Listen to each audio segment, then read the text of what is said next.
People might value free where and free when much more than they value money at some level, at the margins. You're possibly in London paying for the retirement in Spain of your buy-to-let landlord who happened to buy 4 houses, who has done nothing particularly worthwhile in terms of creating value or performing useful labour or services. They've simply bought a house at a good time and they're now extracting value from it through rent seeking. We agonise about poverty, but a large amount of poverty is created effectively by the high cost of accommodation. And the question to ask is not why are people poor, it's why hasn't everybody got a hot tub?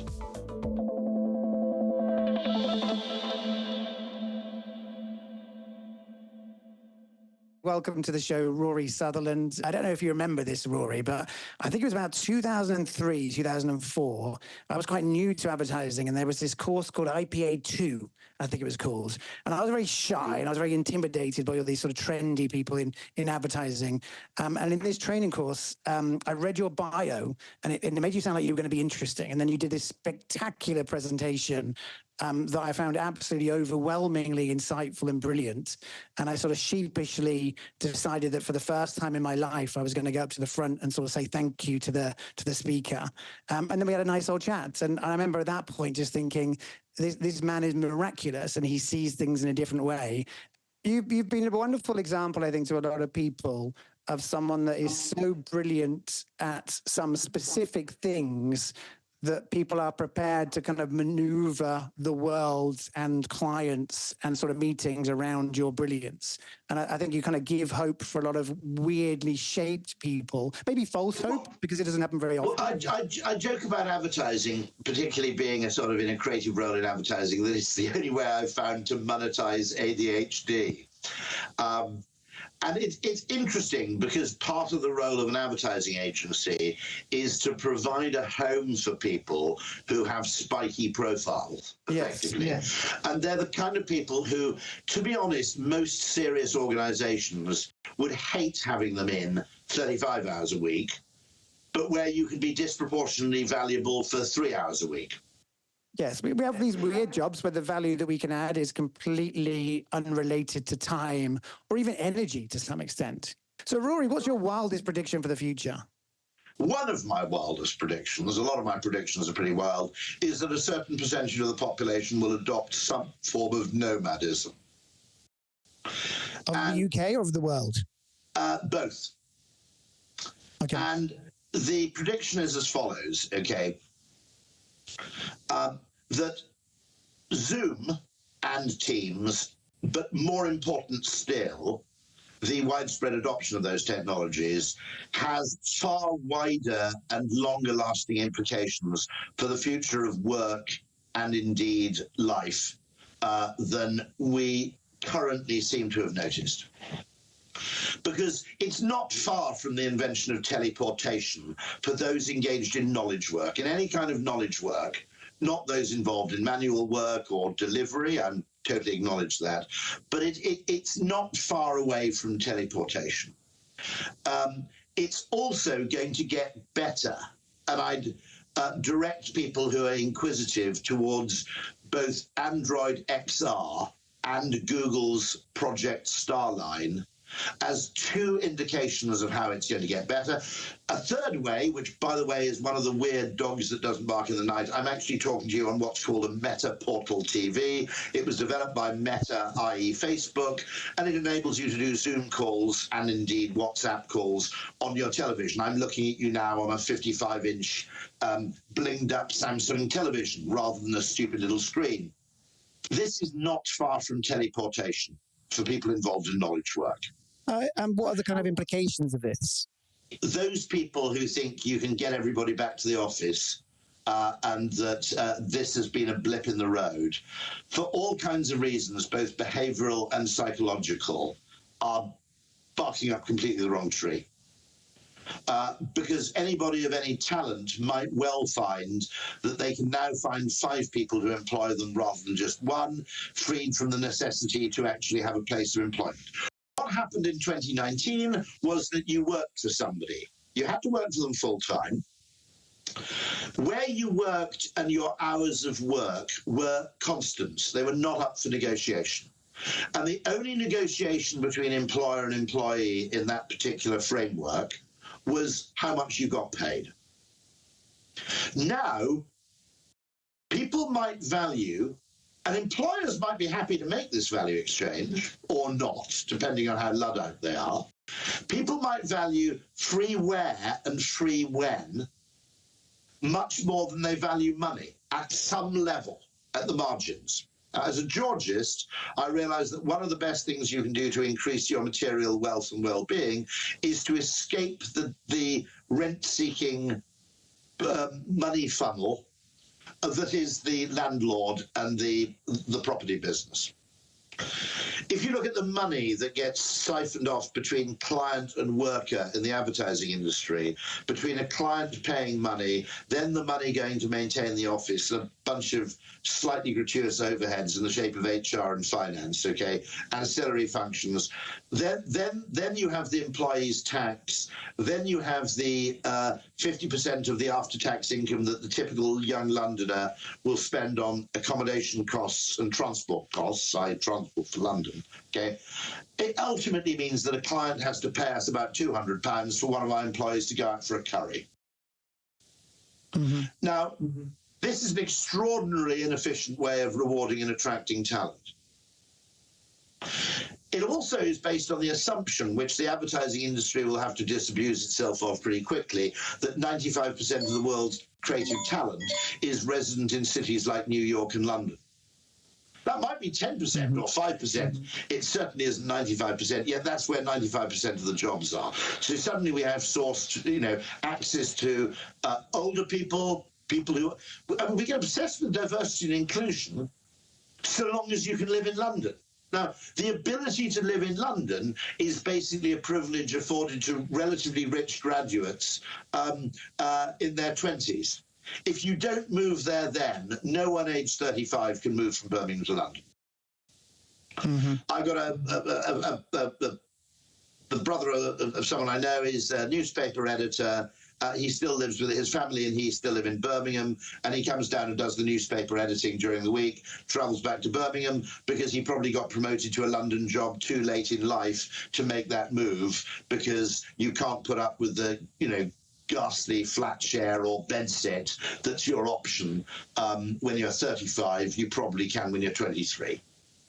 So the whole thing is, it's bizarre talking about diversity and equity and inclusion and then demanding that everybody who works for you either has parents who live in the most expensive city in the world, okay, or already lives there themselves. So I was going to talk about the tax angle. I mean, because this idea that, say, perhaps 10% of workers, so most knowledge workers, can effectively live anywhere and work anywhere. What second order effects does that have on things like the global labour market and wage suppression when you're sort of competing with anyone in sort of Bangalore or Bucharest or sort of South Sudan? What impacts does it have on sort of taxation? How does a kind of how does a leader start to tax value that's sort of created in a way that's unrelated to location? I fundamentally adhere to the economic principles of Henry George and the land value tax, that the things we tax should not be beneficial, desirable things like labour, hard work, creativity, improvement, etc. We should tax those things which are in finite supply, which would not only include land, by the way, but would also include fossil fuels. And the principal source of tax revenue raising, indeed, some would say the exclusive source of tax, should be through the taxation of the ownership of the unimproved value of land. Okay. But in the absence of the political will to start taxing land value, what will happen increasingly is the owners of land in places like London will increasingly extract from the workers therein a greater and greater share of their deserved earnings. And what's weird is people on the right get very pissy about tax. But if one of my young colleagues pays tax, they do get something back. Okay, they probably don't get that much, but they get a bit of healthcare and a few roads, and they, after all, got a large part of their education paid for by other people's tax. But when my employees have paid tax, of what is left over, 50% goes in transportation and housing costs, accommodation costs. That's far worse than tax, because it's money that disappears out of your wallet that you get nothing for whatsoever. In fact, you're possibly in London paying for the retirement in Spain of your buy-to-let landlord, who happened to buy 4 houses, who has done nothing particularly worthwhile in terms of creating value or performing useful labour or services. They've simply bought a house at a good time, and they're now extracting value from it through rent seeking. One way to escape the landlord tax, the rent, is to, Americans have done this by moving to cities like Austin. Now, Austin, I imagine, is getting fiendishly expensive, but there's a limit to how expensive Austin can be, because it's surrounded by open land in all 4 directions. It doesn't abut a coast or a lake, okay? And because the city was mostly conceived after the invention of the car, Phoenix would be a similar case, Vegas would be a similar case. How far away from town you live isn't that big a consideration. Okay, because the middle of town is a 9-lane highway or something like that. Okay, right. Now, if you live in New York, which is effectively a failed attempt to recreate a European city in the United States, okay, or San Francisco, that freedom to expand doesn't apply in the same way. So one way is simply to move to a place where expansion is relatively easy, and consequently the stranglehold where development is relatively easy, and Miami is certainly one such case, okay, and when actually high quality property is comparatively affordable. Miami, is fair to say, obviously property prices have gone up, but I'm imagining you're living somewhere pretty damn fucking boss. Are you at the moment? I've got 2 dishwashers, Rory. 2 dishwashers. You've got 2 dishwashers? You've got a boat? It's absolutely life-changing. Mattress topper, air fryer, now a pressure cooker with an air. Absolutely, Japanese toilet. No more dry wiping for you.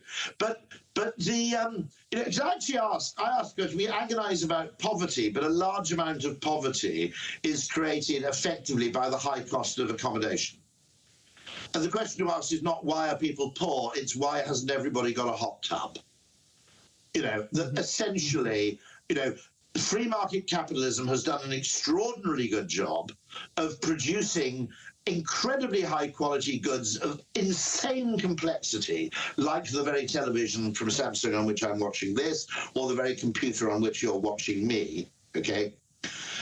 Anybody from 1925 would look at the material goods you have and the price you pay in terms of hours of work to pay for the television and think you were Louis XIV. And then they'd look at your house in London and go, why does someone possessed of such spectacular riches live in such a piece of shit house? Now, if you think about it, let's imagine you'd stayed in London and your fantasy was to buy a 2-bedroom flat in Fulham, all right? And you might have been earning good money in financial services or something like that. You're making a decision there to spend more than half of your after-tax discretionary income on something that a poor person would have lived in 1917. You go off and have a look at a car, you are buying something which Rockefeller couldn't have bought, okay, in the early part of the century. Right? If you go and buy a Nissan Leaf, that's better than any car Rockefeller could have had, apart from the upholstery and the chauffeur. So property has become worse and worse value. And I feel that my efforts in the advertising industry in playing a minuscule part in supplying the populace with better quality, better value products and services through innovation and marketing, which are the only 2 things, as Peter Drucker says, that create value, innovation and marketing. Yep. Okay. Yep. I feel that my work has been completely wasted because every single gain in discretionary income that results from these improvements is mopped up by the extractive force of the property market. We buy property, unfortunately, in a way that we don't buy anything else, which is we say, how much deposit have I got? How much can I afford to borrow? Add the 2 together. I'll start looking for property that costs around that level.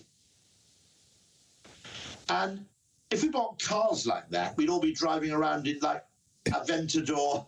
If I go and buy a car and I use it for 3 years, I sell it to the next person for less money than I paid. And they end up with a really good car with a little bit of a vape smell in it, okay, for 50% of what I paid to have that car. By contrast, when I buy a house, I use the house and then sell it to the next poor bastard for more than I paid for it. But, you know, if you buy a new car, you're engaging in an act of philanthropy. New cars should have no tax attached because they're effectively a charitable donation, okay?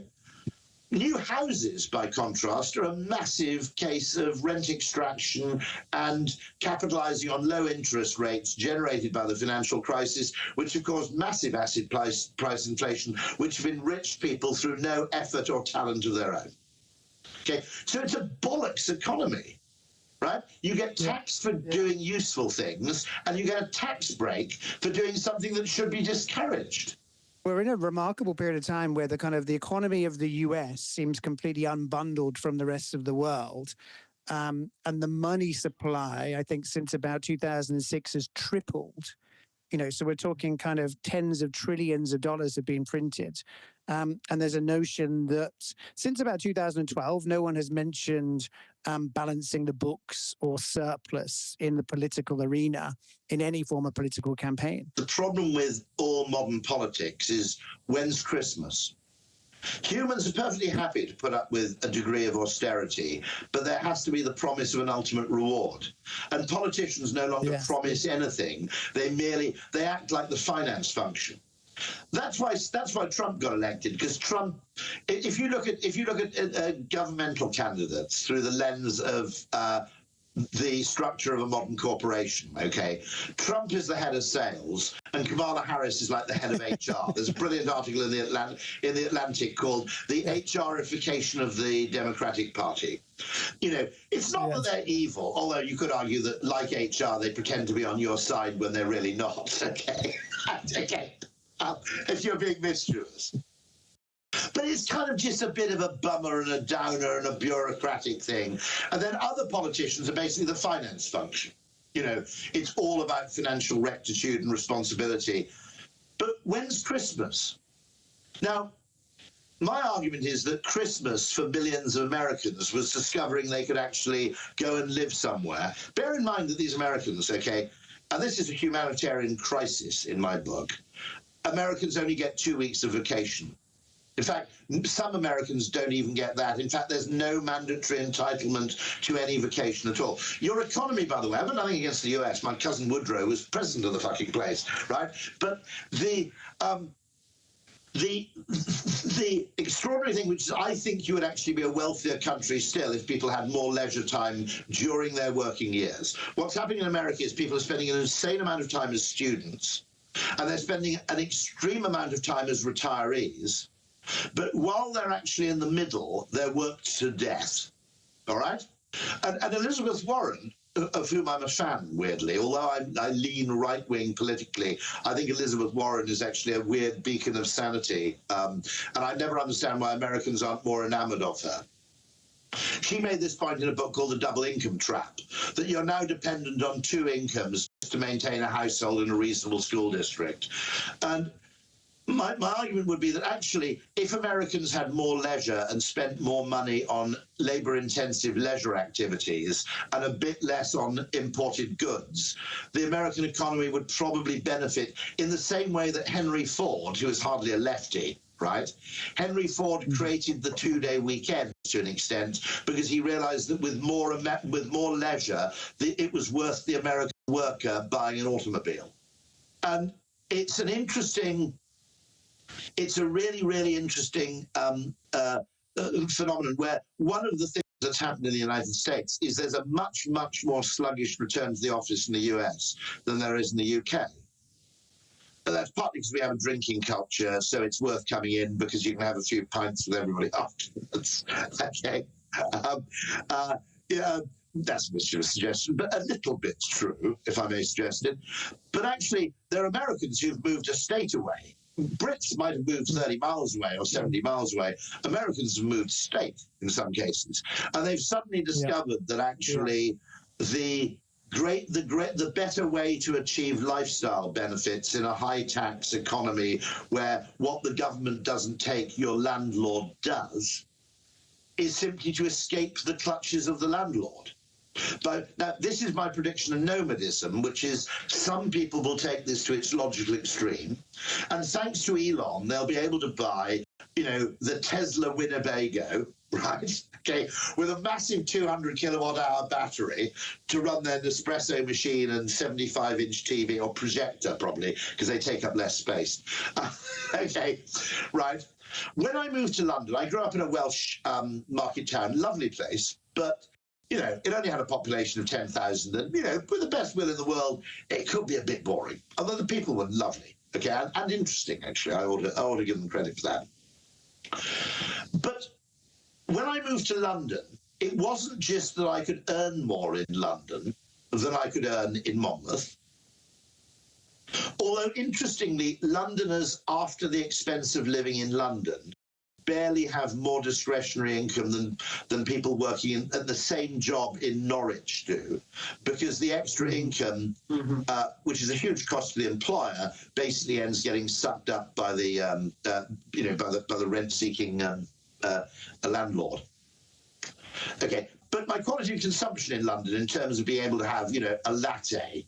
Right. I'm only half joking when I say that probably, the ability to have ethnic food, the ability to watch a Korean film, the ability to go and see a play, the ability to do all that sort of stuff, was an order of magnitude higher in London than it was in Monmouth. Now, if I want to watch a Korean film, Netflix, right? Amazon Prime, Wikipedia, okay? Amazon itself. They're the same everywhere. It's an extraordinary levelling up in terms of the quality of consumption. But this extraordinary democratization of consumption, where gains to living in a city in terms of consumption, once you've got married and sorted out, a resilient sexual supply chain, you don't need all the dating and the nightclubs to the same extent, okay? And so consequently, there's something there which is the gains to moving to London have diminished massively in terms of consumption. Then you have the earnings, which are bigger, but are largely offset by the extraordinary rapaciousness of the landowning community. Consequently, some people will either take this to its logical extreme by moving to Lisbon, or a place where the cost of land and accommodation is effectively nil, if you like. Okay, or they might go fully nomadic, buy 70 acres of woodland in Kent, not far from a station, and park a ruddy great Winnebago there with their 200 kilowatt hour battery, courtesy of Elon, and their little Starlink thing on the roof. Why did you never move to or work significantly in America? I'll tell you the answer. It's about not quality of earnings, because I would have earned a lot more. It's about quality of consumption. And the best things about America, okay, like the Ford Mustang Mach-E and KFC, all make it east across the Atlantic. But the best things about the UK, like frothing pints of ale and medieval cathedrals, don't migrate west. Okay? So that's my answer, which is Americans invent brilliant things. They're geniuses, but they hand them away. They hand them over to us. Rory, thank you so much for coming on the show, and we need to get you to Miami at some point. I would love to. Absolutely any time. I need very little encouragement, to be absolutely honest.